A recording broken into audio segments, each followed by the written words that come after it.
Hello everyone, welcome to our channel. Myself Srishti Agarwal. एक बार फिर से स्वागत है आप सभी का स्कूल राज थ्योरी में, जहां पर मैं लेकर आई हूं कक्षा 5 के लिए गणित पाठ्य पुस्तक के अध्याय 7 का सॉल्यूशन। इससे पहले हमने अध्याय 1 से लेकर के 5 तक हमने सीखा और समझा अध्याय 6 तक के कंप्लीट सॉल्यूशन देख लिए हैं। अगर आपने कोई भी वीडियो मिस कर दिया है तो आप हमारे चैनल की प्लेलिस्ट से चेकआउट कर सकते हैं। स्टार्टिंग से लेकर एंड तक के, चाहे वो चैप्टर के अंदर के क्वेश्चन हो चाहे वो चैप्टर के बाहर के क्वेश्चन हो, सभी एक एक क्वेश्चन का आंसर हम देखते हैं हमारी वीडियो में।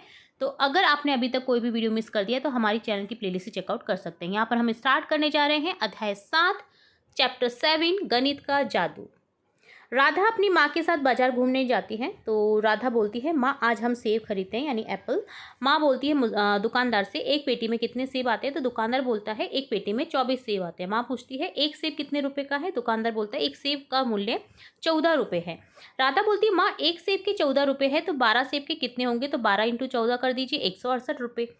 तो देखिए, राधा बोलती इतनी जल्दी उत्तर बता दिया माँ, आप तो बहुत होशियार हो। यदि 1 किलोग्राम 1 किलो सेब का मूल्य 99 रुपये हो तो 14 किलोग्राम 14 किलो सेब का मूल्य कितना होगा? तो माँ बोलती है 14 × 99, तो 1386 रुपये। अब राधा बोलती है, माँ मुझे भी इतनी जल्दी हिसाब करना सीखना है। तो माँ बोलती है ये तो बहुत ही सरल है, वैदिक गणित से तुम इतनी जल्दी हिसाब करना सीख जाओगी।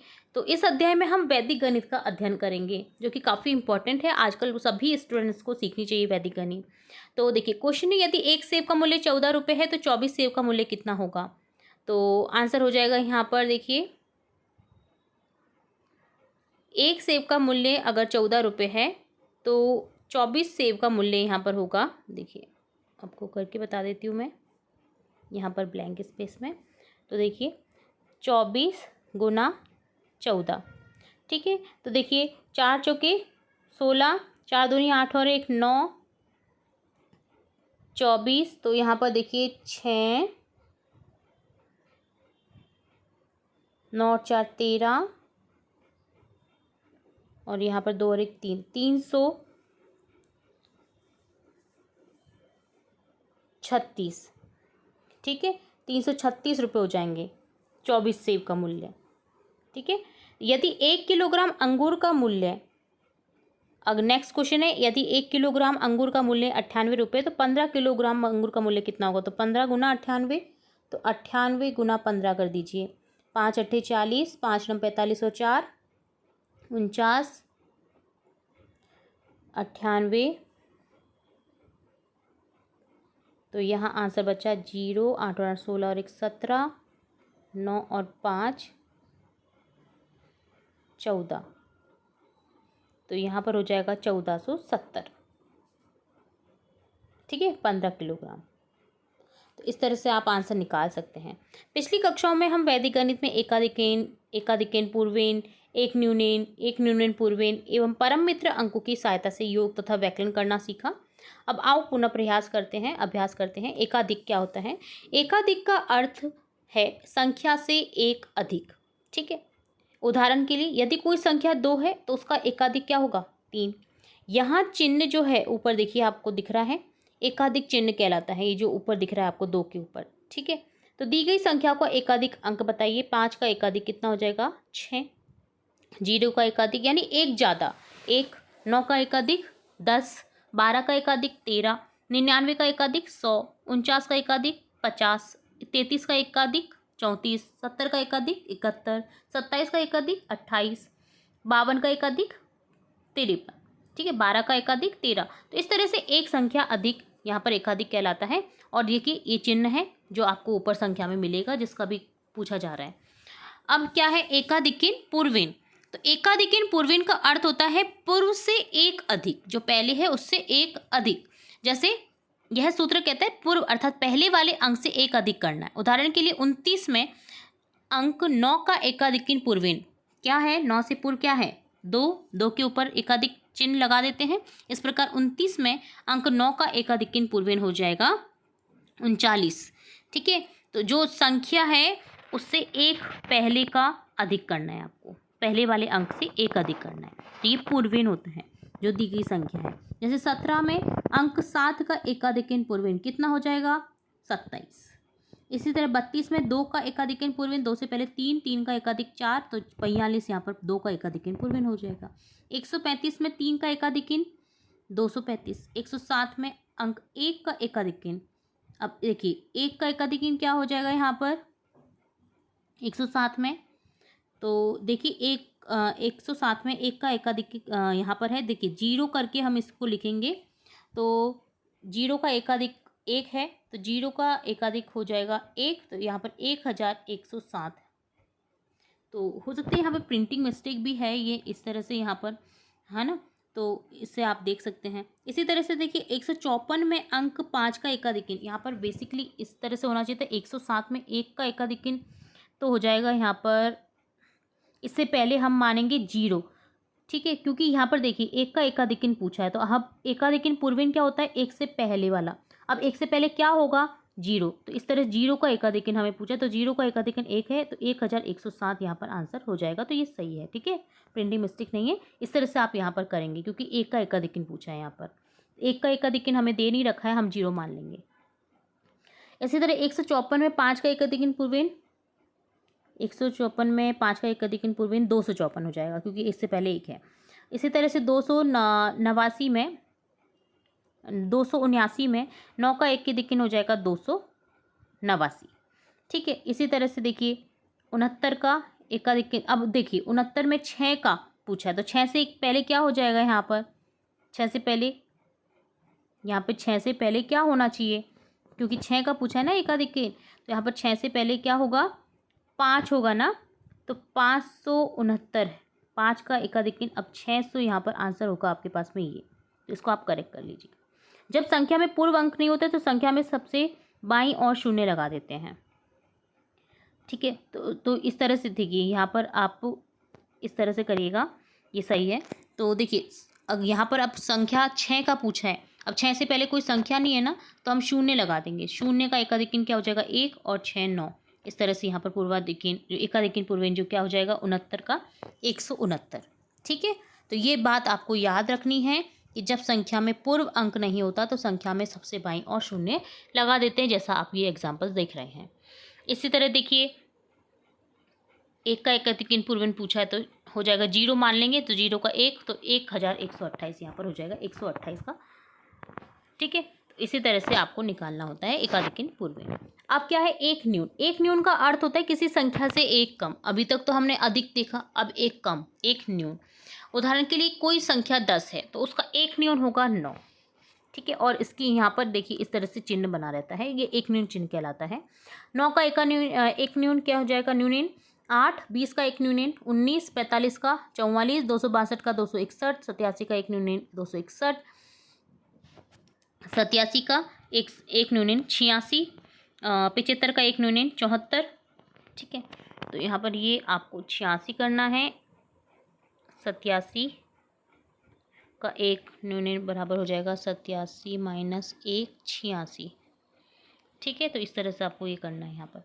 इसी तरह 75 का एक न्यून 74, 90 का एक न्यून 89, और यहाँ पर हो जाएगा ये 124 का एक न्यून 123, ठीक है। अब देखिए एक न्यून पूर्व ऋण क्या है, वही जैसे हमने एकाधिक ऋण पूर्व ऋण में किया। एक न्यून पूर्व ऋण का अर्थ है पूर्व से एक कम, वह सूत्र कहता है कि पूर्व अर्थात पहले वाले अंक से एक कम करना है। उदाहरण के लिए 56 में 6 का एक न्यून पूर्व ऋण होगा, 6 से पूर्व अंक 5 है, 5 के नीचे एक न्यून चिन्ह लगा देंगे। अब देखिए 5 का एक कम क्या हो जाएगा 4, तो यहाँ पर 46 जो है 56 में 6 का एक न्यून पूर्व ऋण हो जाएगा, ठीक है। तो इसी तरह से आप देख पा रहे हैं एग्जाम्पल, जैसे 372 में 7 का एक न्यून पूर्व ऋण क्या है 272, 5210 में 0 का एक न्यून पूर्व ऋण 5200, ठीक है, एक कम क्योंकि। इसी तरह परम मित्र, अब ये एक न्यून पूर्व ऋण देख लिया, एक न्यून देख लिया, अब परम मित्र अंक। परम मित्र अंक में वो 2 अंक होते हैं जिनका योग 10 होता है, अर्थात यदि 2 अंकों को जोड़ने पर 10 प्राप्त होता है तो वे एक दूसरे के पूरक अंक या परम मित्र अंक कहलाते हैं। उदाहरण के लिए 1 का परम मित्र अंक 9 है, क्योंकि 1 9 के साथ में जुड़ करके क्या बनाता है 10। अगर 2 अंकों को जोड़ने पर 10 प्राप्त होता है तो वो पूरक अंक या परम मित्र अंक कहलाते हैं। जैसे 2 का परम मित्र अंक है 8, 2 में 8 जोड़ने पर 10 प्राप्त होगा, 3 का परम मित्र है 7, 3 में 7 जोड़ने पर 10। 4 का परम मित्र 6, 4 में 10, 6 जोड़ने पर 10। इसी तरह से 5 का परम मित्र 5 है, 10 आता है क्योंकि जोड़ने पर। ठीक है, तो ये परम मित्र अंक होते हैं। किसी भी संख्या को जोड़ने पर 10 प्राप्त होना चाहिए हमें। इसी तरह वैदिक विधि से योग करना है। अब आपको यहाँ पर देखिए 65 में 29 को जोड़ना है। तो कैसे जोड़ा है? इकाई के अंकों का योग 5 + 9 14। यहाँ 14 10 से ज़्यादा है, अतः योग के इकाई अंक 4 को नीचे योगफल में लिखें। 29 में 9 के पूर्व अंक 2 पर एकाधिक चिन्ह लगाएं। अब दाहिने के अंकों का योग करेंगे 6 और 2। तो देखिए एकाधिक यहाँ पर चिन्ह लगा दिया है, यानी कि 2 से 1 ज़्यादा क्या है, 6 + 3 9। ठीक है, तो इस तरह से वैदिक विधि से योग कर सकते हैं। अब ये मुँह जबानी कैसे किया, देखिए 65 में 29, अब हमें 29 को जोड़ना है तो 2 को हम एकाधिक करेंगे तो 9 और 5 14, 14 का 1 यहाँ पर गया और इस तरह से यहाँ पर 14 का हम क्या करेंगे, 14 10 से अधिक है तो 4 को नीचे लिख दिया हमने। और संख्या अब देखिए यहाँ पर 29 है, संख्या 19 जोड़नी थी, 2 के ऊपर एकाधिक चिन्ह लगा दिया गया है। तो यहाँ पर 2 से 1 अधिक क्या, 3 है। तो यहाँ पर जो आंसर होगा हमारे पास में 6 और 3 को जोड़ने पर मिलेगा 9। ठीक है, तो इस तरह की प्रैक्टिस होती है वैदिक विधि में जोड़ करने पर। एकाधिक पूर्विन की सहायता से आपको योग करना है। दी गई संख्याओं का हम योग देख लेते हैं, चलिए। तो देखिए 456 में 567 को जोड़ना है। तो यहाँ पर इस तरह से 6 + 7, 10 से अधिक होने के कारण 7 के पूर्विन अंक 6 पर एकाधिक चिन्ह लगाएंगे। ठीक है, 6 पर एक बिंदु लगा दिया, इकाई के अंक स्थान पर 3 लिखेंगे, दाहिने अंकों का योग करेंगे जो कि हमें प्राप्त हो जाएगा इस तरह से। और सैकड़ों के अंक का योग करने पर हमें प्राप्त होगा इस तरह से। आंसर मिलेगा हमारे को 1030। ठीक है, तो आप ये पूरी विधि देख सकते हैं जोड़ की, जो कि हमने एग्जाम्पल में भी समझ ली है। इस तरह से आपको जोड़ निकालना है। इसी तरह हम 387 + 576 को निकालेंगे, आंसर मिल जाएगा आपके पास में 963। इसी तरह से 576 में 584 को जोड़ेंगे तो देखिए आप पूरी विधि देख सकते हैं कैसे कैसे निकाला है और आंसर मिल जाएगा आपको 1160। इसी तरह 730 में 324 को जोड़ने पर हमें मिलेगा आंसर, देखिए पूरी विधि के द्वारा करने पर 1054। इसी तरह 501 में 689 को जोड़ने पर हमें मिलेगा इस तरह से, देखिए 1190। 387 + 485 करने पर हमें क्या मिलेगा, तो देखिए पूरा ये हम करेंगे, देन हमारे को आंसर मिलेगा 872। ठीक है, तो ये योग है, वैदिक विधि के द्वारा हमने योग किया है। तो सभी एग्जाम्पल के आपने आंसर देख लिए हैं जो कि आपको पूछे गए थे। ठीक है, तो इस तरह से आपको योग ये करना था। अब देखेंगे वैदिक विधि से घटाव करना, ये तो था जोड़ करना। अब वैदिक विधि से घटाव कैसे किया जाता है उसको हम समझेंगे। तो चलिए आगे बढ़ते हैं, तो घटाव देखेंगे। ठीक है, ये हमने योग कर ही लिया है, अब घटाव देखेंगे। संकेत क्या है, देखिए यहाँ पर 582 में से 197 को घटाना है। तो 2 में से 7 नहीं जाता है, 2 में 7 के परम मित्र 3 को अंक जोड़ेंगे, 3 को जोड़ करके नीचे शेषफल में 5 लिखते हैं। संख्या 582 में 2 के पूर्व अंक 8 के नीचे एक न्यूनतम चिन्ह लगा देंगे। इसी तरह 8 यानी 7 में से 8 का एक न्यूनतम क्या हो जाएगा, 7। 7 में से 9 नहीं जाता, 7 में 9 का परम मित्र 1 जोड़ने पर नीचे 8 लिखेंगे। ठीक है, अब देखिए यहाँ पर संख्या 582 परम मित्र बनकर के 10 हो जाता है ना, क्योंकि इसी तरह से संख्या 582 में 8 के पूर्व अंक 5 के नीचे एक न्यूनतम चिन्ह लगा देंगे। 5 यानी 4 में से 1 घटाएंगे, 3 लिखेंगे। ठीक है, तो इस तरह से ये वैदिक विधि से हमने घटाव देखा। अब दिए गए एग्जाम्पल को सॉल्व करेंगे तो 816 में से आपको 326 को घटाना है। इकाई स्थान 6 में से 6 गया तो 0 प्राप्त होता है। दाहिने स्थान में 1 में से 9 नहीं घटता। 2 का परम मित्र क्या है, अंक 8। 1 में 8 जोड़ने पर 9 प्राप्त होता है। 1 के पूर्व अंक 8 के नीचे एक न्यूनतम पद लगाने पर 8 अब 7 हो जाता है। सैकड़ा स्थान 7 जो पहले 8 था में से 3 घटाने पर 4 प्राप्त होता है, तो आंसर मिलेगा 490। इसी तरह हम अगला एग्जाम्पल करेंगे। 935 में से 459 घटाएंगे तो हमारे पास में आंसर बचेगा 476। 355 में 179 को घटाने पर हमें मिलेगा, देखिए आंसर इस तरह से मिल जाएगा 176। ठीक है, 632 में से 274 को घटाने पर हमारे आंसर मिलेगा हमें 358। तो ये घटाव प्रक्रिया थी वैदिक विधि के द्वारा, जिसे हमने कर लिया है। जोड़ और घटाव होप सो आपको अच्छे से समझ आ गए होंगे। अब आगे बढ़ेंगे देखिए और देखेंगे क्या कुछ कहा गया है। चरम अंक और निखिलम अंक। देखिए हमने एक न्यूनेन देख लिया, परम मित्र अंक देख लिया, एकाधिकेन देख लिया, पूर्वेन देख लिया, एकाधिकेन पूर्वेन, एक न्यूनेन पूर्वेन देख लिया। अब है यहाँ पर चरम अंक तथा निखिलम अंक। क्या किसी भी संख्या के इकाई अंक को चरम अंक तथा शेष अंकों को निखिलम अंक कहा जाता है। किसको कहा जाता है? किसी भी संख्या के इकाई के अंक को चरम अंक, यानी इससे ज़्यादा चरम पर वो नहीं पहुंच सकती अब संख्या, ठीक है। इसका अर्थ ये होता है, आप समझिए आइडियली रूप से, तो इसको चरम अंक कहा जाता है इकाई अंक को, और जो बाकी शेष अंक हैं उन्हें निखिलम अंक कहा जाता है। जैसे 912 में दो चरम अंक है और 9 और 1 निखिलम अंक कहलाएगा। गुणन संक्रिया क्या है समझते हैं। विचलन। वैदिक गणित में सामान्यतः 10, 100, 1000 को आधार माना जाता है।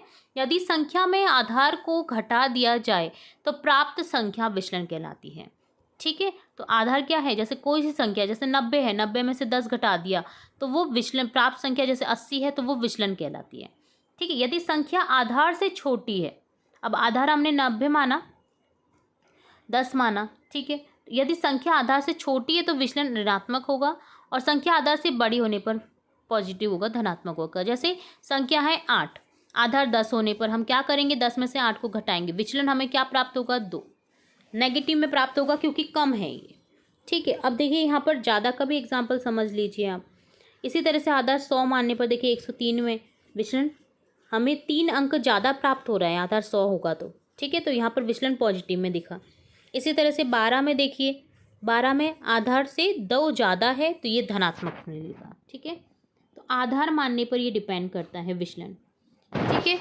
इस तरह से आधार 10 होने पर संख्या 15 का विचलन कितना हो जाएगा? धनात्मक विचलन प्राप्त होगा 5। संख्या 8 का विचलन, 8 में से 10 गए तो -2 ऋणात्मक विचलन प्राप्त होगा। संख्या 12 का विचलन, 12 का विचलन होगा 2 धनात्मक। 6 का विचलन -4, क्योंकि 10 में से 6 गए तो 4 और ऋणात्मक मिलेगा क्योंकि 10 आधार से छोटा है, तो यहाँ पर ऋणात्मक विचलन प्राप्त होगा।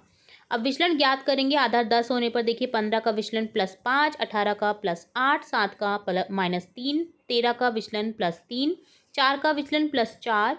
इसी तरह से इसका विचलन हो जाएगा 104 का +0.5। इसी तरह से 114 का यहाँ पर हो जाएगा 15 प्लस, क्योंकि यहाँ पर देखिए 115 सॉरी 105 का +5 हो जाएगा क्योंकि 100 से 5 ज़्यादा है। 115 का 15 ज़्यादा है 100 से, तो यहाँ पर 15 प्लस लिख देंगे। इसी तरह से यहाँ पर माइनस में चला जाएगा ये, ठीक है। तो देखिए यहाँ पर -4 96 है, 96 का विचलन -4 हो जाएगा क्योंकि 100 में से 96 गए तो 4 बचा, माइनस में जाएगा। इसी तरह से 116 देखिए यहाँ पर क्या हो जाएगा? +16 है क्योंकि यहाँ पर 100 से 16 जाता है। इसी तरह से देखिए ये हो जाएगा आपका यहाँ पर 97 का विचलन कितना हो जाएगा? -3 हो जाएगा क्योंकि 100 से 3 कम है ये, ठीक है। तो इस तरह से विचलन आपने देखा निकालना। अब राधा की माँ ने घर आकर राधा को गुणा का प्रश्न हल करने के तरीके बताए। 13 × 12, निकटतम आधार 10 है, तो देखिए निकटतम आधार से दोनों संख्याओं का विचलन ज्ञात करके लिखते हैं।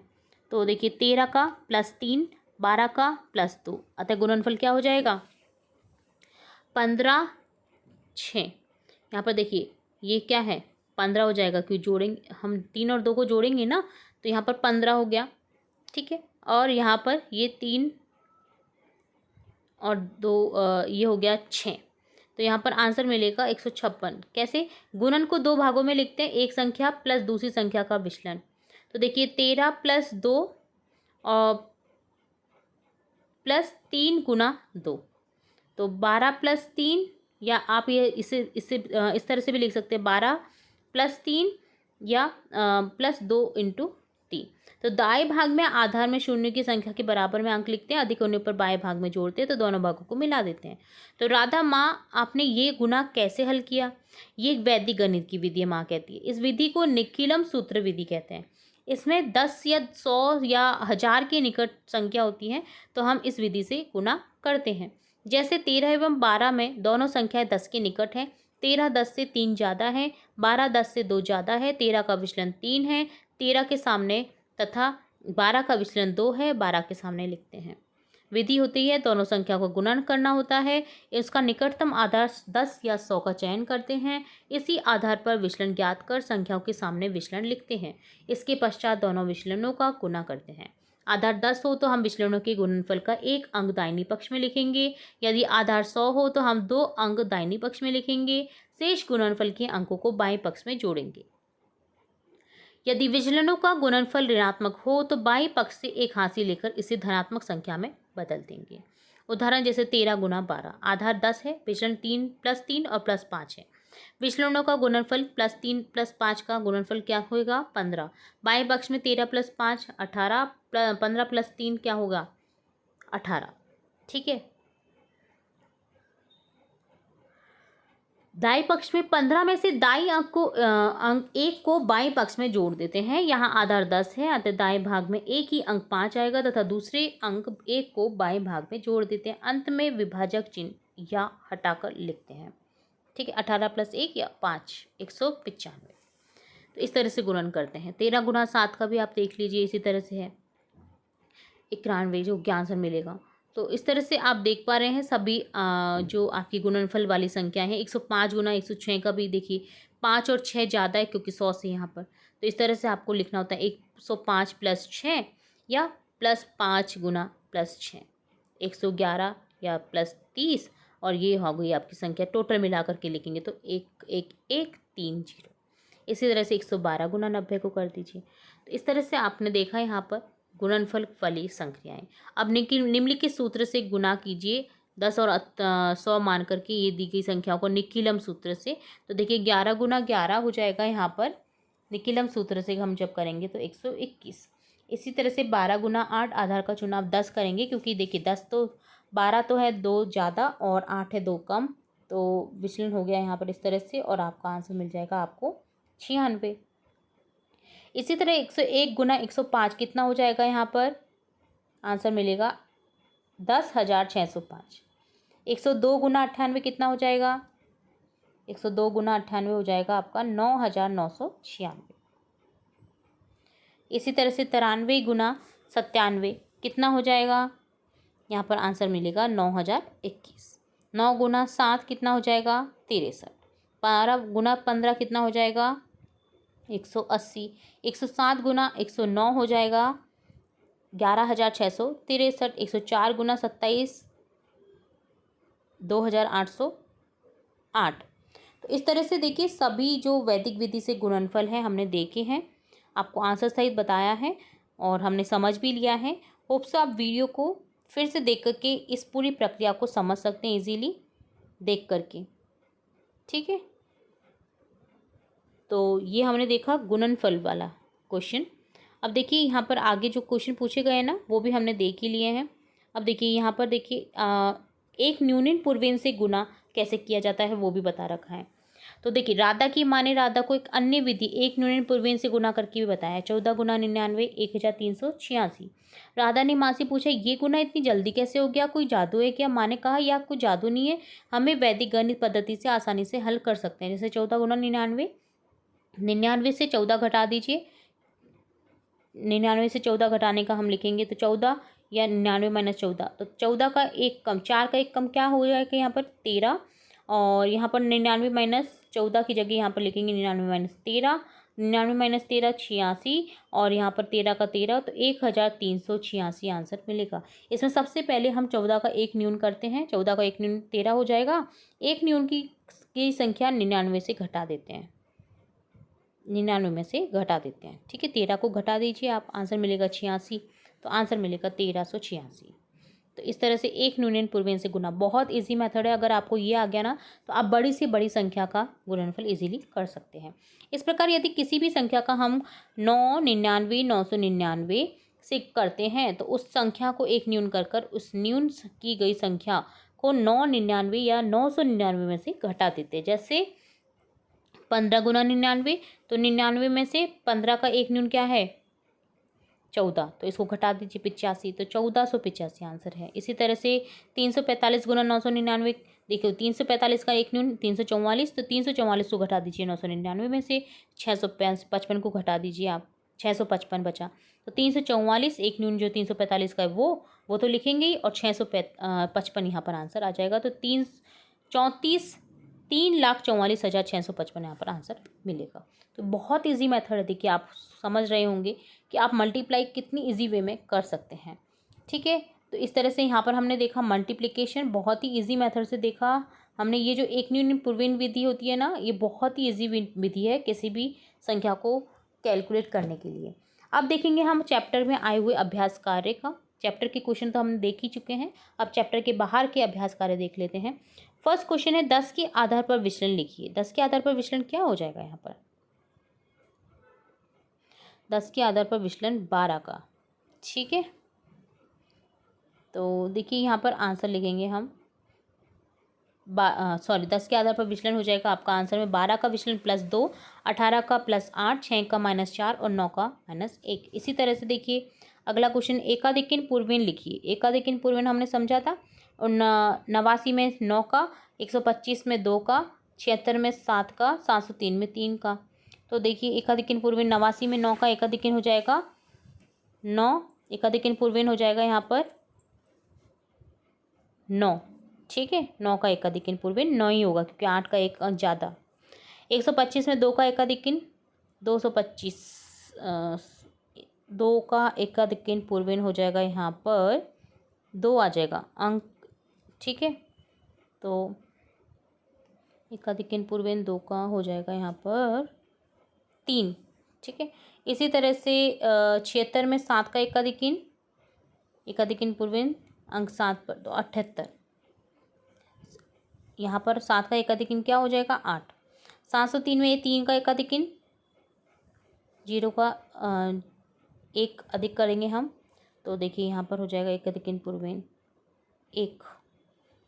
ठीक है, तो 1 ज़्यादा होता है, जैसे 76 में। अब देखिए यहाँ पर ये जो करेक्ट है ना, ये आप करेक्ट कर सकते हैं। यहाँ पर मेरे को लग रहा है कि 76 में 0 76 करेंगे तो 176, यहाँ पर 1 पूर्वेन होगा 7 का। इसी तरह 125 में अगर हम 2 का पूर्वेन करते हैं तो 2 आना चाहिए मेरे हिसाब से। ठीक है, तो आप इसको देख सकते हैं, एकाधिक लिखना है आपको। तो 8 का एकाधिक 9, 12 का एकाधिक 13, 17 का एकाधिक 18 और 37 का एकाधिक 38। बहुत ही ईजी था ये तो। ठीक है, अगला क्वेश्चन है 100 के आधार पर विचलन निकालिए। तो 100 के आधार पर देखिए 109 में +9, 115 में +15, 112 में +12, 98 में -2 हो जाएगा। तो इस तरह से आप निकाल सकते हैं यहाँ पर। देखिए इसी तरह संख्याओं के परम मित्र अंक लिखिए। 5 का परम अंक 5, 7 का परम अंक 3, क्योंकि परम मित्र अंक होते हैं जिन्हें जोड़ने पर हमें 10 प्राप्त हो। 8 का परम अंक क्या हो जाएगा 2, 6 का परम अंक क्या हो जाएगा परम मित्र अंक 4। ठीक है, तो इस तरह से हमें करना था ये। अब अगला क्वेश्चन देखेंगे हम, ये तो परम मित्र अंक की बात कर ली। एक न्यूनन पूर्वेन 748 में अंक 8 का, 68 में अंक 8 का, 7432 में अंक 2 का और 843 में अंक 4 का। तो देखिए एक न्यूनन पूर्वेन हो जाएगा 748 में अंक 8 का एक न्यूनन हो जाएगा 7, 68 में 8 का अंक 6 पर 5। ठीक, इसी तरह से यहाँ पर 7432 में अंक 2 का एक न्यूनन पूर्वेन 2। इसी तरह 843 में अंक 4 का 3, अंक 8 पर। ठीक है, अब इसी तरह से एकाधिकन पूर्वेन से योग करना है। 724 में 268 को जोड़ दीजिए 992, 894 में 266 को जोड़ दीजिए 1160, 784 में 327 को जोड़ लीजिए 1111, 890 में 246 को जोड़ दीजिए, मिलेगा आंसर यहाँ पर 1136। ठीक है, इस तरह से नेक्स्ट क्वेश्चन है एक न्यूनन पूर्वेन और परम मित्र अंक की सहायता से घटाइए। तो घटाव की प्रक्रिया देखेंगे, 95 में से 36 को घटाएंगे तो आंसर मिलेगा 79। इसी तरह से 743 में 624 को घटाने पर हमें आंसर मिलेगा, हमने ये मेथड पहले ही पढ़ लिया इसलिए मैं बार बार रिपीट नहीं कर रही हूँ क्योंकि वीडियो काफ़ी लेंथी हो जाएगा, तो आंसर मिलेगा 239। इसी तरह से 634 में से 245 को घटाएंगे तो यहाँ पर आंसर हो जाएगा यहाँ पर आपका 389। ठीक है, इसी तरह से 4325 को घटाने पर 1236 को घटाने पर क्या मिलेगा हमें? आंसर मिल जाएगा हमें 3089। एक न्यूनन पूर्वीन विधि से गुना संख्या देखेंगे तो देखिए यहाँ पर गुना संख्या का आंसर देखेंगे हम 11 गुना 99।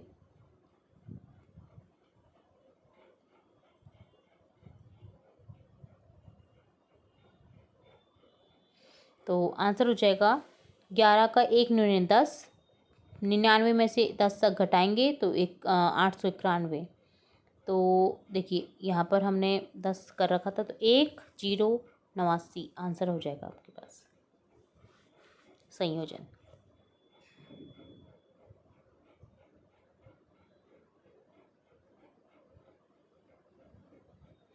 ठीक है, ये 89 है, इसको कट कर देना, 89 89। इसी तरह से 57 इंटू 99 करने पर हमें मिलेगा 5643।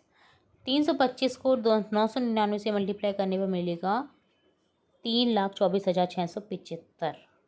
ठीक है, इसी तरह से 23 गुना 66 करेंगे 2244। 342 गुना 666 3,41,325। 45 गुना 194 44,150। ठीक है, तो इस तरह से यहाँ पर आप कर सकते हैं।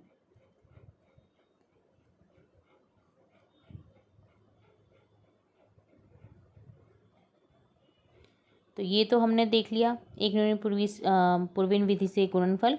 अब निखिलम सूत्र से गुना कीजिए, जो कि बहुत ही ईजी था, हमने देखा था।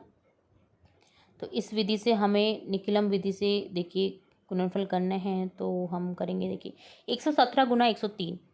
तो देखिए इस तरह से आधार 100 माना, 17 अधिक है, 103 आधार से 3 अधिक है, तो 17 गुना 3 511 और ये हो गया आपका 12,051।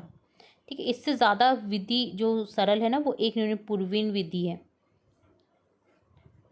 इसी तरह 102 गुना 109 करने पर हमें मिलेगा आंसर 11,118। जो एक न्यूनन पूर्वीन विधि है वो गुणनफल भी इजी है, उससे भी करना इजी है। 95 गुना यहाँ पर देखिए आप करेंगे तो 105। तो आधार और विचलन ज्ञात करेंगे तो आंसर मिलेगा हमें इस तरह से 9,975। 107 गुना 109 करने पर हमें क्या मिलेगा? 11,663।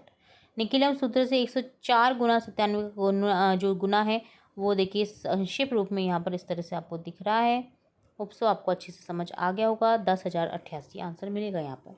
तो इस तरह से डन होता है आपका कंप्लीट चैप्टर, जिसमें हमने स्टार्टिंग से लेकर एंड तक सभी क्वेश्चन के आंसर्स देखे हैं और साथ के साथ क्वेश्चन को अच्छे से समझने की भी कोशिश की है। तो यहाँ पर बेसिकली हमने वैदिक मैथ्स को देखा, जिसमें मेरे को काफ़ी अच्छी स्पेशली जो मेथड है वो लगी गुणनफल वाली, जिसमें आप कई सारी संख्याओं को इजीली गुणनफल कर सकते हैं। तो इस तरह से डन होता है आपका चैप्टर नंबर 7 गणित का जादू। इसी तरह हम इंग्लिश मीडियम स्टूडेंट्स के लिए भी ये चैप्टर देखेंगे जल्द ही। और भी इंपॉर्टेंट वीडियोज़ आपके सभी सब्जेक्ट से रिलेटेड जो भी अभी पेंडिंग चल रहे हैं आपकी, तो ज़रूर से चेकआउट करेगा हमारे चैनल की प्लेलिस्ट से, ताकि आपको एक एक क्वेश्चन का आंसर अच्छे से सही रूप में प्राप्त हो सके।